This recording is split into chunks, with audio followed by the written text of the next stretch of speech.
খুব সহজভাবে বললে বাজেট মূলত একটি অর্থ বছরে সরকারের আয় এবং ব্যয়ের পরিকল্পনা। একজন ব্যক্তি যেমন আয় ব্যয়ের পরিকল্পনা করেন এবং বিভিন্ন খাত নির্দিষ্ট করেন, রাষ্ট্র ঠিক একইভাবে করে। ব্যক্তির আয়ের চেয়ে ব্যয় বেশি হলে ঋণ করেন, সরকারও তাই করে। আবার পরবর্তী সময়ে আয় থেকে ঋণ পরিশোধ করে। সরকারকেও আয় করতে হয় জনগণের কাছ থেকে, আবার ব্যয় করতে হয় জনগণের কল্যাণে। অন্যদিকে ঋণ করে দেশের ব্যক্তি ও প্রতিষ্ঠানের কাছ থেকে।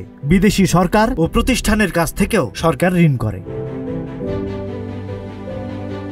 কারণ কোনো দেশ ঠিকঠাক ভাবে পরিচালনা করতে হলে তার আয় ব্যয়ের আগাম পরিকল্পনা থাকা খুব জরুরি। সরকারি অফিস আদালত, স্কুল কলেজ, হাসপাতাল, রাস্তাঘাট, সেতু, বিদ্যুৎ প্রকল্প সবকিছুতেই অর্থ খরচ হয়। আর সেই খরচের উৎস কোথা থেকে আসবে তা বাজেটেই নির্ধারিত হয়।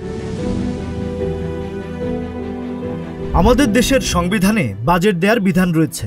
সংবিধানের 87 অনুচ্ছেদে উন্নয়ন লক্ষ্য অর্জনের জন্য সরকার যেসব কাজে অর্থ ব্যয় করবে এবং যেসব উৎস থেকে আয় বা প্রাপ্তি ঘটবে তার পরিকল্পনা দেওয়ার কথা বলা হয়েছে। সংবিধানের ওই অনুচ্ছেদে বাজেটকে বলা হয়েছে বার্ষিক আর্থিক বিবৃতি। বাজেটের ক্ষেত্রে বছর বলতে অর্থ বছর। অর্থ বছরের শুরু 1 জুলাই এবং শেষ পরের বছরের 30 জুন। Rajib Raihan, news flash 71।